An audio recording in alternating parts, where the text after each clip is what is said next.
You ask Tiger to solve. This deals with linear equations with one unknown. The final result is n equals 5.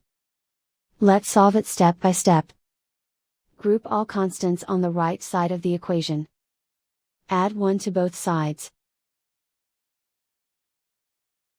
Simplify the arithmetic.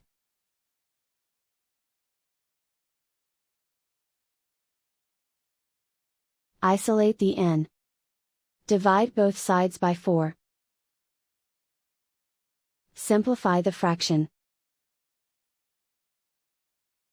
Find the greatest common factor of the numerator and denominator.